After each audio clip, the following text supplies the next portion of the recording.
हाँ बच्चों, आज मैं आप लोगों को कवितावली लंका दहन का चैप्टर पढ़ाऊंगी। मतलब उसमें जो है भरत महिमा, तुलसीदास में भरत महिमा जो है ख़त्म हो गया। अब उसी का कवितावली लंका दहन है। आज मैं उसी को पढ़ाने जा रही हूँ। देखिए, पहला है बालद विशाल विकराल ज्वाल जाल मानो लंक लीले भय काल रसना पसारी हैं। कैंधो व्योम बीथिका भरे है भूरी धूमकेत वीर रस वीर तरवार सी उघारी हैं। तुलसी सुरेश चाप केंधो दामिनी कलाप केंधो चली मेरु ते किसान भरी सरी भारी हैं। देख जातु धानी अकुलानी कहें कानन उजारियो अब नगर प्रचारी। अब जैसे इसमें दिया ना बालद माने पूंछ, विकराल विकराल माने भयंकर, ज्वाल माने ज्वाला, लीलबे माने निगलना घोटना, रसना माने जीप, व्योम बीथिका माने आकाश गंगा, धूमकेतु पुच्छल तारा, सुरेश चाप माने इंद्रधनुष, दामनी कलाप माने बिजलियों का समूह, कृषाणु अरि माने आग की नदी, जातुधान जातुधानी माने राक्षस और राक्षसी, कानन माने वन, प्रजारी माने जलाई। जिसमें संदर्भ इसका है प्रस्तुत पद्यांश हमारी पाठ्य पुस्तक गोस्वामी तुलसीदास द्वारा रचित कवितावली लंका दहन शीर्षक से लिया गया है। इसका प्रसंग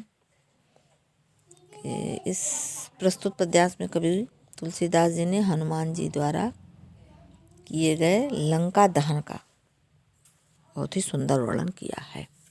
इसकी व्याख्या देखिए।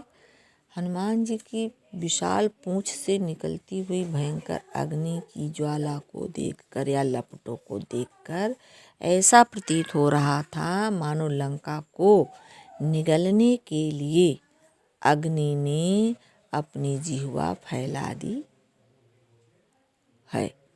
ठीक। और आकाश गंगा में अनेक पुच्छल तारे भरे हुए और कह रहे हैं वीर रस वीर तरवार सो उघारी हैं। कह रहे हैं कि वीर रस ने वीर का रूप धारण करके अपनी तलवार निकाल ली हूँ।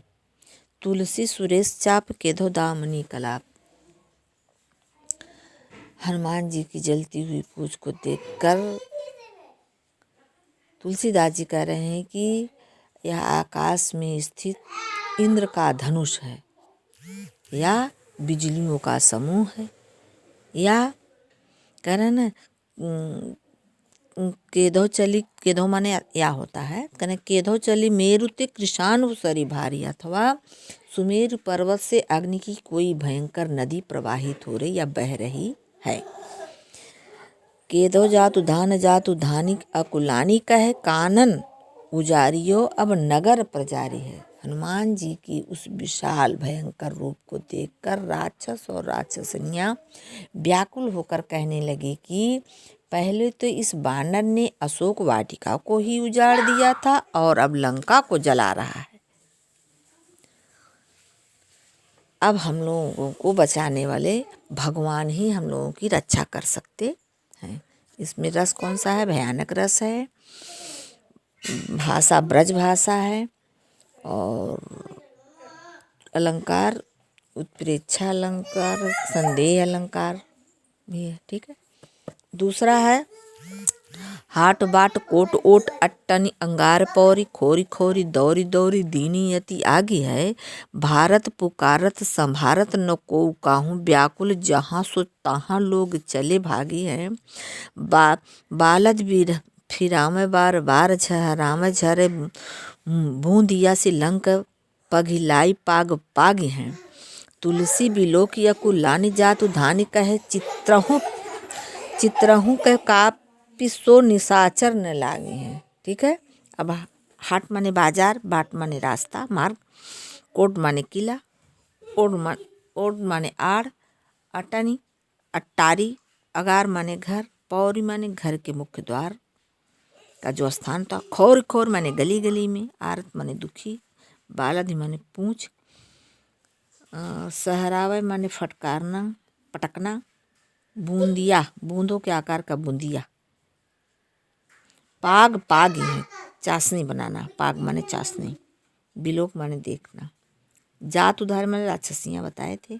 कप माने बंदर। निशाचर न लागे माने राक्षस छेड़छाड़ नहीं करेंगे। तो संदर्भ वही हो गया। प्रसंग में है कि इस पद्यांश में कवि ने हनुमान जी के द्वारा लंका दहन करने था उस समय लंका में मचे भयानक हाहाकार का वर्णन बहुत ही सुंदर किया है। व्याख्या है, कह रहे हैं कि हाट बाट कोट ओट अट्टन अंगारे पौर। कह रहे हैं कि हनुमान जी ने लंका के बाजार, मार्ग, किले की आड़, अटारी, घर, दरवाजे और कह रहे हैं कि खौरी खौरी दौड़ दौड़ दीनी यति लागी है। मैंने खौर खौर मैंने गली गली में दौड़ दौड़ कर भयंकर अग्नि जला दी है। ठीक। भारत पुकारत संहारत न को कहा। करें नगरवासी व्याकुल होकर मदद के लिए चिल्ला रहे हैं, पुकारने लगे। कह रहे हैं व्याकुल जहाँ तो तहाँ लोग चले भागे। व्याकुल होकर के सब इधर उधर चिल्ला रहे हैं, पुकार रहे हैं। कोई किसी को संभालने वाला नहीं था। सब लोग व्याकुल होकर इधर उधर भाग रहे थे। बालद फिरा में बार बार झहरा में। फिर करे मतलब हनुमान जी पूंछ को घुमा घुमा कर बार बार झाड़ते थे, जिससे आग की चिंगारियां बूंदों के समान झड़ रही थी। बूंदिया से लंक पर घिलाई पागी पागी हैं। तुलसी बिलो की अकुलानी जात उधानी। कह रहे हैं कि आग की चिंगारियां बूंदों के समान झड़ रही थी। उन्हें देखकर ऐसा लग रहा था मानो लंका को पिघलाकर चाशनी बनाकर बूंदियों जैसा पाक बनाएंगे। कारण तुलसी बिलोक या कुलानी जात उधानी कहे। तुलसीदास जी कहती कि ऐसे भयानक दृश्य को देखकर जात उधान माने राक्षसियां व्याकुल होकर चित्रों पे कपिसो निशाचर न लागे। कहना कि व्याकुल होकर एक दूसरे से कहने लगे कि भविष्य में कोई राक्षस चित्र में बने हुए बानर से भी छेड़छाड़ अब भूल कर भी नहीं करेगा। ठीक। भयानक रस है। अलंकार अनुप्रास अलंकार भी है इसमें, उपमा अलंकार है, उत्प्रेक्षा अलंकार भी है। एक और पढ़ा दें कम से कम। दो ठे दोनों पढ़ाएंगे। लपट कराल ज्वाल जाल भाल दहुं दिसी। धूम अकुलाने पहिचाने कौन काहि रे। पानी को ललात बिललात जरे गात जात। परे पाई माल जात भ्रात तू भी निबाही रे। प्रिया तू पराही नाथ नाथ तू पराही बाप। बाप तू पराही पूत पूत तू पराही रे। तुलसी बिलोक लोग व्याकुल बिहाल कहें। लेहि 10 शीश अब 20 चख चाहें। बहुत अच्छा सुंदर वर्णन किया गया है। प्रसंग वही रहेगा, संदर्भ वही रहेगा। प्रसंग में है कि प्रस्तुत पद्यांश में हनुमान जी द्वारा लंका दहन से नगर में उत्पन्न अस्तता व्यस्तता का वर्णन बहुत ही सुंदर किया गया है। व्याख्या इसका है कि तुलसीदास जी कहते हैं कि लपट कराल ज्वाल झाल बाल माल दहुं दिसी, कि हनुमान जी ने लंका दहन किया तब विशाल अग्नि समूह की भयंकर लपटें 10 दिशाओं में फैल गईं। धूम अकुलाने पहिचाने कौन काहे रे। कहते हैं कि चारों ओर धुएं से के फैलने से नगरवासी परेशान हो गए। सब धुएं से कोई किसी को पहचान नहीं रहा था। पानी को ललात बिललात जरे गात जात। कह रहे हैं क्योंकि धुएं के कारण आंखें बंद हो गई थी, जिससे किसी को पहचानना कठिन हो गया था। लोग पानी के लिए व्याकुल लालायित हो रहे थे। सबके शरीर जल रहे थे। सब कुछ नष्ट हो रहा था। वे पुकार रहे थे। करे परे पाई माल जात भ्रात तू निबाही रे। करे हे भाई हमें बचाओ। ठीक है। प्रिया तू पराही नाथ नाथ तू पराही। कह रहे हैं पति अपनी पत्नी से कहता है कि हे प्रिय तुम भागो। पत्नी अपने पति से कहती है कि हे नाथ आप भागिए। नाथ तू पराही बाप। बाप तू पराही पूत पूत तू पराही रे। पुत्र पिता से कहता है पिताजी आप भागिए। एवं पिता पुत्र से कहता है, हे पुत्र तुम भागो। ठीक, तुलसी बिलो की लोग व्याकुल बिहाल कहें। तुलसीदास जी कहते हैं कि इस प्रकार चारों ओर मची हुई भीषण हाहाकार को देखकर सब लोग व्याकुल और परेशान होकर रावण से कहते हैं कि ले ही 10 शीश अब 20 चख चाहे रे। रावण से कहते हैं कि हे रावण, अपनी करतूत का फल 20 आँखों से अर्थात अच्छी तरह से देख लो। 20 चख चाहे रे, चख माने आँख, 10 सिर वाले अर्थात रावण से कह रहे हैं कि तुम अपनी आँखों से ये सब करतूत स्वयं देख लो। ये भयानक रस है, भाषा ब्रज है और अलंकार जो अनुप्रास उत्प्रेक्षा अलंकार है। ठीक, चौथा है बीथिका बाजार प्रति अटानी अंगार प्रति पंवरी पगार प्रति बानर बिलोकिए अध अर्ध बानर विदिसी दिसी बानर हैं मानहु रहो हैं भरी बानर तिलोकिए मुदे आखी हिय में उघारे आखी आखे ठाड़ो जाई धाई जाई जहाँ तहाँ और को किए लेहूँ अब तब को न सिखायो मानो सोई सतराई जाई झाही जाही रोकिए। बीथिका माने गली, अटनी माने अटारी, पवर माने दरवाजा, पगार माने दीवार, अध माने नीचे, ऊर्ध्व माने ऊपर, तिलोकी माने तीनों लोक, ही माने हृदय, उघारे माने खोलना, ठाड़ो माने खड़ा है, धाई माने दौड़ कर, और को माने बानर के अतिरिक्त और कोई नहीं, कोई अन्य नहीं, सतराई जाई चिढ़ जाता था।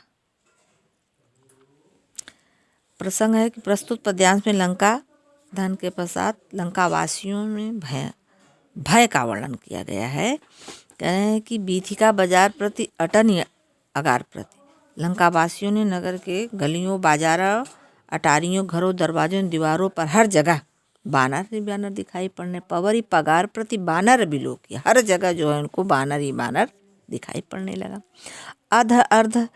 अध ऊर्ध्व बानर विदिशी बानर मतलब नीचे ऊपर चारों दिशाओं में उन्हें बानर ही बानर दिखाई देता है। ऐसा लगता मानो मानहु रहो हैं भरी बानर तिलोकी, ऐसा लगता है कि मानो तीनों लोक में बानर ही बानर भर गया है। कह रहे हैं कि मुदे आँखी हिय में उघारे आँखी यार, कह रहे हैं कि भयवश जब वे आँखें बंद कर लेते हैं तब भी उन्हें हृदय में बंदर ही दिखाई देता है। धाई जाई जहाँ तहाँ और को किए, कह रहे हैं जब हृदय में बानर को देखकर भयभीत होकर अपनी आँखें खोलते हैं तो सामने भी बानर ही खड़े दिखाई देते हैं। भयभीत होकर वे जहाँ कहीं भी दौड़ जाते हैं वहाँ बंदर के अतिरिक्त और कुछ नहीं है। कह रहे हैं लेहूँ अब लेहूँ तब को न सिखायो मानो। कह रहे हैं कि कुछ लोग कहते हैं कि पहले तो हमारा किसी ने नहीं माना, पहले तो हमारा कहना किसी लोग नहीं माना, जिसको रोकते थे वही हमसे चिढ़ जाता था, कहता था कि नहीं बंदर कुछ नहीं है। लेकिन कह रहे हैं सोई सतराई जाई जाही रोकी। जब मैं कहने का मतलब है ये कि जब हम कहते थे कि कोई यह साधारण बंदर नहीं है बल्कि यह राम का दूत है तो कोई हमारी बात नहीं सुनता था, सभी लोग हमें मूर्ख समझते थे। और अब सभी लंकावासी हनुमान द्वारा अत्यंत परेशान एवं भयभीत दिखाई दे रहे हैं। ठीक है, ब्रजभाषा है और अलंकार उत्प्रेक्षा अनुप्रास है, रस भयानक रस है। ठीक है बच्चों, ये आज तो हमने आपको कवितावली लंका दहन पढ़ा दिया है। ठीक, अब आपका जो है इसमें अभी गीतावली और दोहावली अभी 2 शेष और बचे हुए, बस फिर ये चैप्टर